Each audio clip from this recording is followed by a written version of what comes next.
Taruna, nomor 13 ya. Ya. Kemudian Rafiq, nomor berapa Rafiq? 112. Iya Bu, 112. Oke, silakan. Baik Bu, saya mau bertanya, dalam array Bu, apakah boleh kita gunakan dua data Bu dalam satu baris seperti A0 sama dengan 1, data pertama 1, data kedua misalnya nama siswa gitu, yang AL1 sama dengan 2, data satunya 2, yang data 2-nya nama gitu. Boleh Bu, seperti tabel. Seperti tabel. Iya Bu. Bisa, tapi kita harus pakai tipe terstruktur. Sebentar.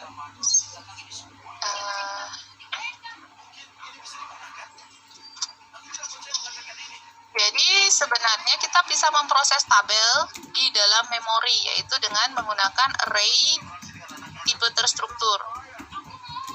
Nah, saya buat papan tulis dulu ya.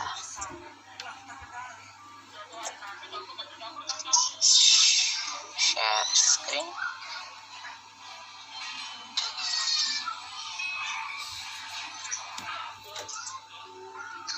Kelihatan papan? Papan tulis saya kelihatan ya, kuning ya? Kelihatan.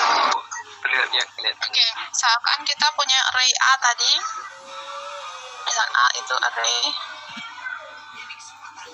0 sampai 9 of integer. Nah, maka A ini kan array biasa ya, integer ya. Kalian boleh menggambarkannya ke bawah atau ke kanan, sama aja. Yang penting banyaknya elemennya sama. Pletot. 1, 2, 3, 4, 5, 6, 7, 8, 9, 10. Nah, jadi ini satu ada ini adalah integer. Nah, kalau kamu pengen seperti tadi misalkan, kenapa sih saya nggak bisa nulis lurus ke bawah ya?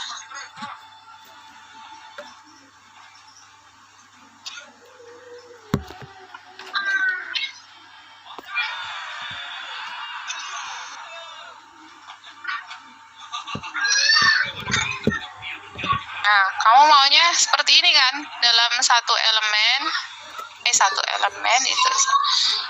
Ini ada indeks nomor 0, nomor 1, nomor 2, nomor 3, nomor 4, nomor 5. Nah, dalam satu data array itu bisa memuat dua data sekaligus. Ini bisa. Misalkan ini untuk nomor, yang ini untuk nama. Caranya seperti apa? Nah, kalau array integer, kita menduplikasi integer sebanyak 10 kali seperti ini. Ini integer dari 0 sampai 9. Itu integer semua, kita rangkai seperti ini. Nah, ini kita juga bisa membuatnya. Ini tipe datanya apa? Tinggal kita ulang dalam array. Nah, ini kita bisa capai dengan tipe terstruktur. Kita buat dulu tipe baru yang memuat seperti ini. Nomor dan nama misalkan. Ya, jadi kita buat type. Kasih aja nama data. Dia adalah record. Yang elemennya nomor, dia integer, dan nama, dia string. Oke.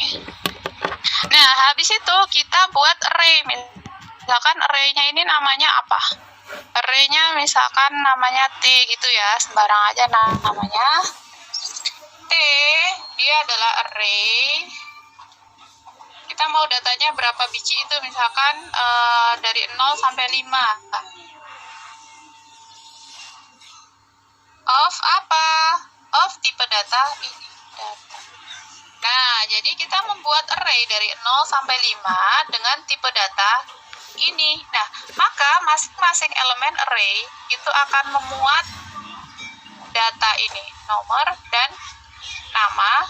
kita kalikan sebanyak 6 baris.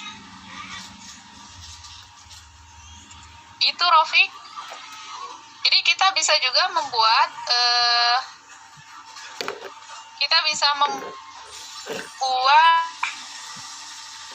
tabel apapun, mau berapa kolom juga bisa, bebas gitu. Nah, nanti kalau misalkan ini cara mengisi data yang ini dan ini, misalkan nomor 1 namanya AD. Nah, caranya gini. T nomor indeks 0 dot nomor kita isi 1. T0 dot nama kita isi string ya, kalau pakai. Gitu caranya ya. Nah, kalau kita punya kolom banyak juga bisa, tapi kita definisikan dulu di struktur ini. Kolom-kolomnya apa?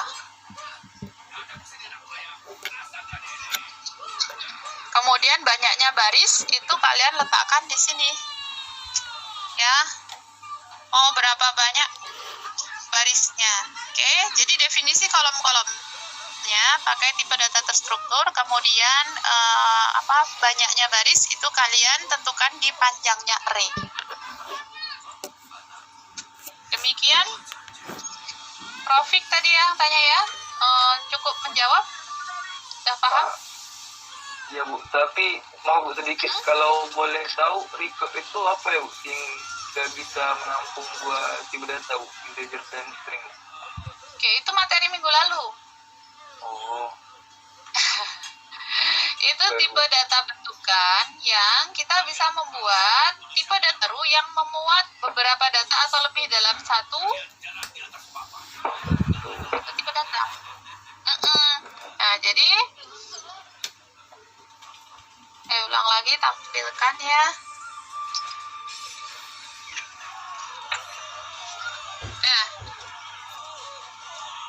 jadi misalkan kita sebuat D itu tipenya data. Nah, maka wadah D ini komponennya sekarang 2 untuk nomor dan nama. Nah, sekali kita buat variabel wadah di dalam D ini isinya adalah 2. Jadi kita bisa ngisi D dot nomor sama dengan 1, D dot nama sama dengan misalkan Rofik. Nah, data si Rofik yang nomor 1 ini tersimpan dalam variabel D. Nah, itu yang saya bilang, kita sekarang bisa membuat satu buah variabel isinya banyak.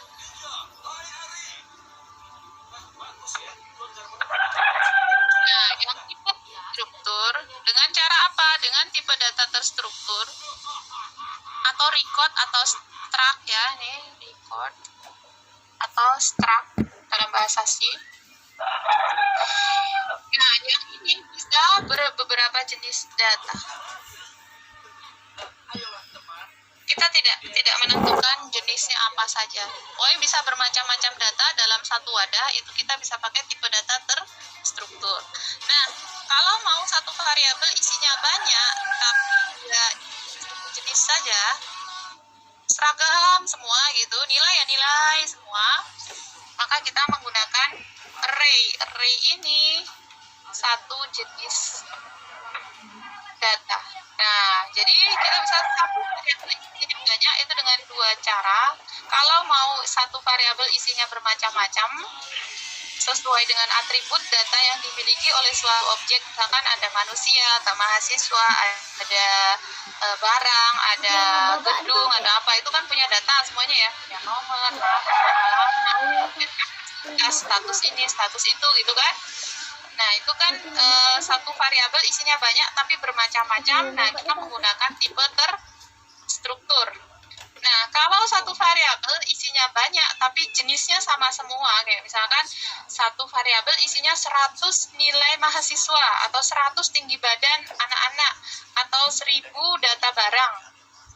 Itu kan semuanya sama, data barang semua, integer semua, real semua. Nggak akan kalau dalam array itu ini real, tiba-tiba ini karakter, nggak bisa.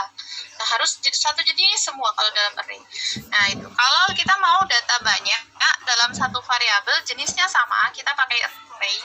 Kalau kita mau dalam satu variabel isinya banyak, jenisnya bisa berbeda-beda, itu pakai yang terstruktur. Nah, kita bisa combine dua-duanya ini menjadi data dua dimensi ya.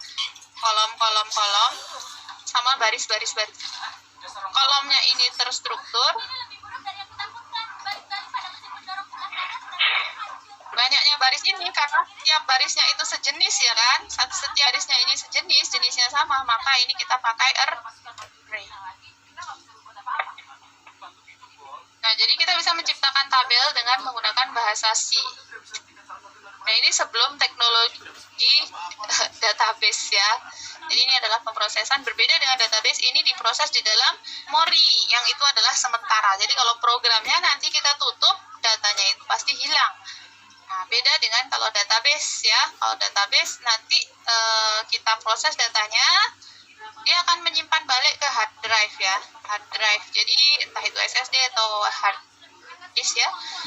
Nanti kalau programnya mati, ditutup, perubahan itu akan tersimpan secara permanen. Nah, kalau kita membuat tabel yang seperti ini, perubahan itu akan disimpan sama program berjalan. Kalau programnya mati atau sudah selesai, nanti akan hilang.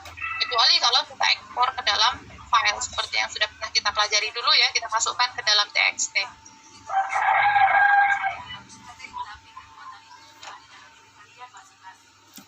Oke, Taufik, ada yang mau ditanyakan lagi?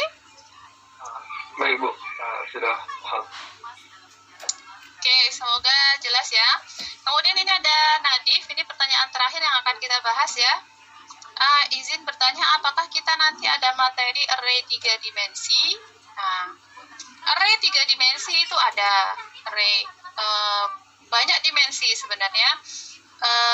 Kita akan membahas itu di matriks ya, materi matriks. Jadi besok kita masih array lagi, kemudian minggu terakhir kita ada matriks ya. Jadi ada, tapi saya nggak akan membahas sampai yang 3 dimensi.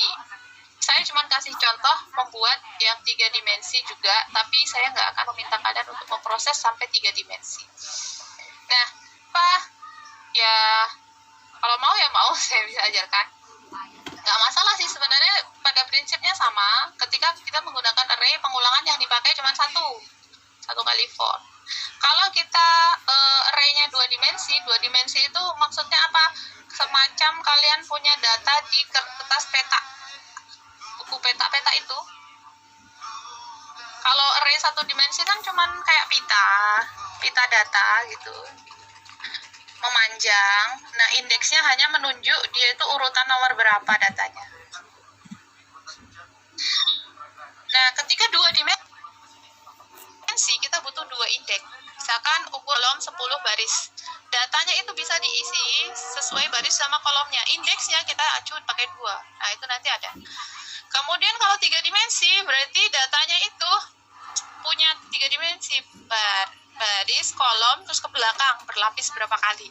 Nah, otomatis penggunaan memorinya itu kalau nggak hati-hati akan jadi membengkak ya, karena ukurannya dikali-kalikan. Misalkan 100 baris, 100 kolom, kali 100 lapis, berarti itu berapa? 100 kali 10.000 kali 100, 1 juta. Kok saya nggak pandai itu? 100 kali 100 kali 100, nolnya 6. Iya, 1 juta.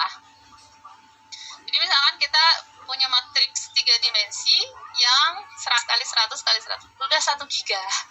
1 giga memori, 1 gigabyte. Nah, jadi harus sangat hati-hati penggunaan dimensi yang besar pada array. Nah, ini sebenarnya kalau kalian kuat di konsep matriks ya, itu sangat bagus karena sekarang trennya adalah big data. Big data itu selalu dimensinya itu besar datanya. Pemrosesan pada data-data yang entah itu barisnya banyak, kolomnya banyak, berlapis-lapis dimensinya. Nah, itu kalau kalian bagus di situ sangat menguntungkan di masa sekarang ya, Industri 4.0, salah satu ininya adalah big data. Nah, jadi saya kasih basicnya di semester 1 tentang konsep-konsep menerapkan dalam berbagai bidang. Oke, mungkin itu dulu ya. Insya Allah konsep-konsep tentang itu tetap diajarkan. Cuman secara mendalamnya, prakteknya silakan dikembangkan sendiri. Gitu. Oke, mungkin itu dulu dari saya. Udah jam 9.32 ya. Soal cek pengetahuannya menyusul hari ini insya Allah terbit ya. Belum ada. Semoga kita tetap sehat, tetap semangat, dan tetap produktif. Gak kerasa semester ini mau berlalu ya. Oke. Ada pertanyaan tambahan lagi. Ahmad Sepriadi. Ahmad Sepriadi, NIM-nya berapa? Sepriadi 101 ya.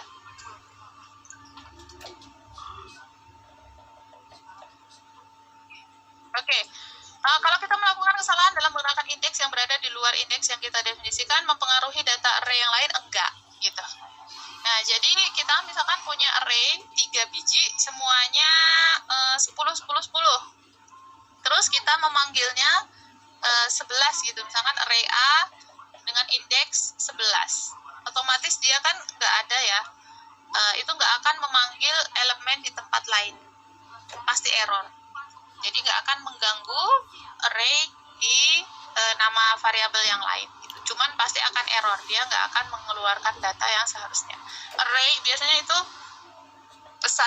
pesan errornya adalah array index out of bound. Ya, pasti keluar itu.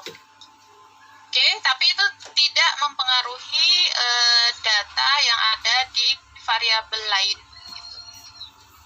Cuman kamu pasti akan gagal mengambil data yang di indeks tersebut.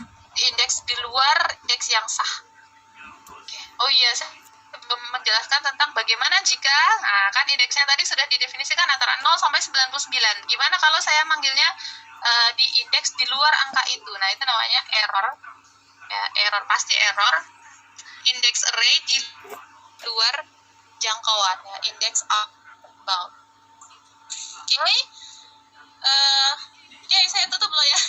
Kalau masih ada pertanyaan silakan disampaikan di grup aja. Nanti kalau misalkan saya bisa jawab lewat tulisan, saya jawab lewat tulisan. Kalau perlu saya jelaskan lewat video, saya buatkan video, nggak masalah. Silahkan kita enakin aja diskusinya ya. Sebelum semester ini berakhir, mumpung masih ada waktu untuk mempelajari, silahkan dipelajari. Tunjukkan usaha kalian, karena saya sudah mulai melihat berguguran yang usahanya itu pada berguguran gitu. Bahkan hancur menyimak video aja nggak disimak gitu. Nah, padahal dalam kondisi orang-orang lain pada tidur gitu, supaya videonya suaranya bersih. Jadi saya harus bangun malam-malam gitu demi kalian. Coba tolong ditonton gitu ya, sudah saya buatkan. Ya itu, semoga kalian berhasil dalam belajar apapun itu, dan semoga ilmu yang kalian dapat bermanfaat. Oke? Assalamualaikum warahmatullahi wabarakatuh.